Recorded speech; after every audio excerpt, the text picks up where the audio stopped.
Hello, this is the first in a series of 3 videos, each one centered on one of our strategies in our 3-year strategic plan. This video is focusing on our strategy to support the implementation of the Good Food 2025 strategy through a collective impact model. The first thing that we need to acknowledge is that the work that we are doing here as CR Fair and with the Good Food Network is taking place on the homelands of the WSÁNEĆ and the Lekwungen-speaking peoples, and acknowledge that colonial food systems, global food systems, have disrupted and displaced these food systems. And so the work that we do in finding new food ways forward must consider this and work together to find new pathways for health and well-being of everyone on these lands. CR Fair was established in 1997 as a roundtable. We have a tried and true way of working that is through collaboration at its core, and it's values-based. We worked to create a food charter in 2008 that created a way of working together, and our work from this day forward has been to work collectively and regionally to implement this vision. In 2008, we engaged over 500 people across the region in the development of a regional food set charter that outlined our values and common agenda. That resulted in the Food and Health Action Plan. We worked on implementation of the Food and Health Action Plan until we created the Food Security Roadmap in 2015.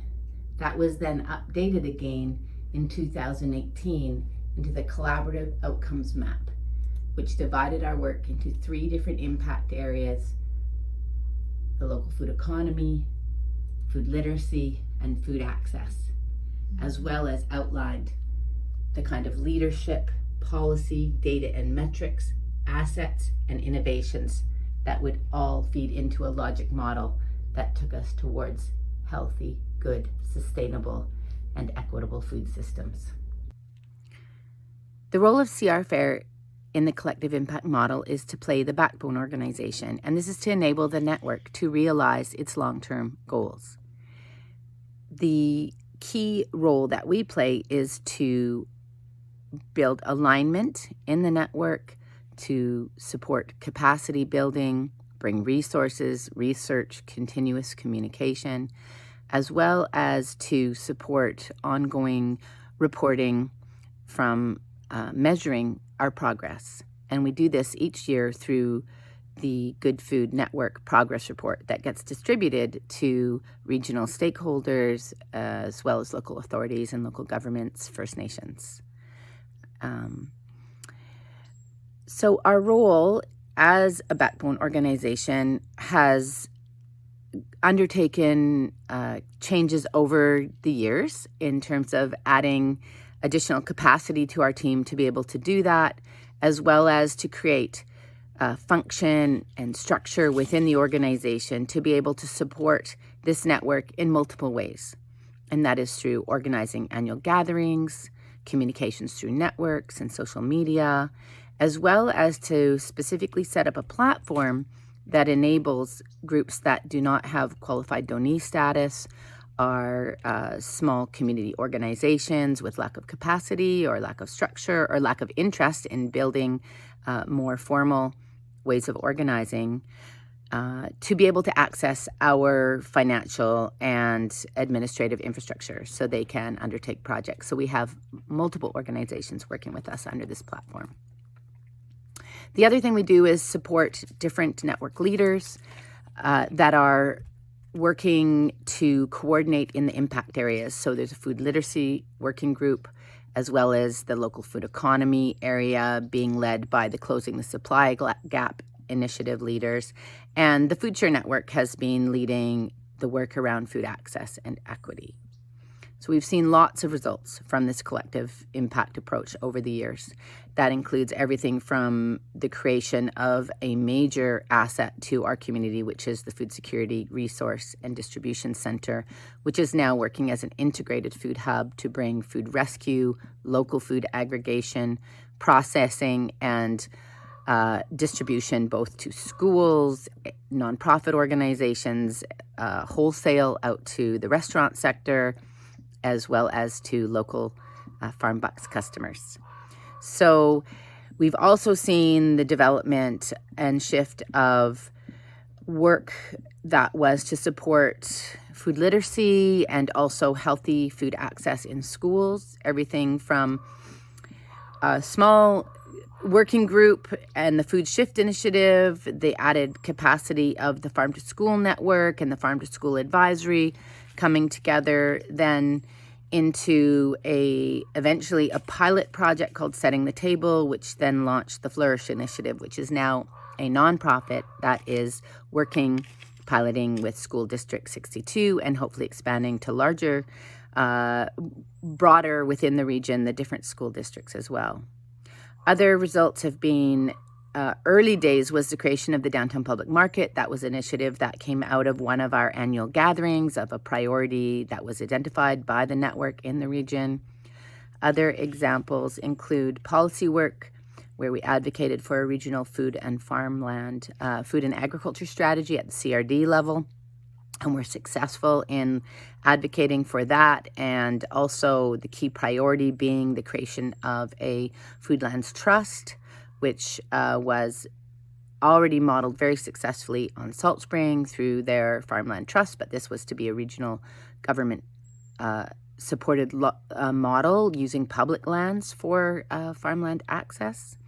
We've also supported the development of community incubator farms, the Farmer to Farmer network, and a whole range of other kinds of capacity building around the food literacy work, the annual food literacy roundtable and inventory, partnered with Aaron Topley, where he looked at all of the different organizations in the region that were implementing food literacy work. And there's quite a lengthy list of things that have been ideated at the collective impact table, where with different perspectives coming around the table, these sticky problems that we have in terms of food systems, identifying long-term solutions, capacities needed to be built, and infrastructure needed. And I think the work that the Closing the Supply Gap table has done is a really good example of critical foundational work to do a capacity inventory for our regional food system and understand where investment is needed. And that's going to be a very important piece in our work forward to look at how we can dig into developing this circular economy, and in particular looking at short supply chains. We've also seen a huge amount of effort, a gargantuan effort put in the equitable food distribution networks. So we see both the Food Share Network and the work with the Food Security to rescue, and Food Security Distribution Center to rescue and redistribute. We see the Farm Hub aggregation and distribution. We see the Good Food boxes happening. We see the gleaning and growing projects. We see the City of Victoria coming on side with out of COVID with the Get Growing initiative and the Growing in the City work. So there's just been a long list of wonderful building blocks within our food system. And as we look forward right now, I think one of the things as an organization, we're saying, what is the moment now? We have had an opportunity coming with additional funders coming to the table through a regional United Way Regional Food Hub Network initiative. We have the continued support of the Victoria Foundation, Island Health, our local municipalities standing to work more closely together, to work in a coordinated way to invest in the sector. And so really the question is the collective impact model working? Is it the best way that we should be organizing ourselves? And does the new equity audit change some of the ways that we've been working? Who's leading? Whose voices are being heard? Who's benefiting? And I really see an opportunity for us to examine our role in this as well as the backbone organization. Is this what is needed right now moving forward?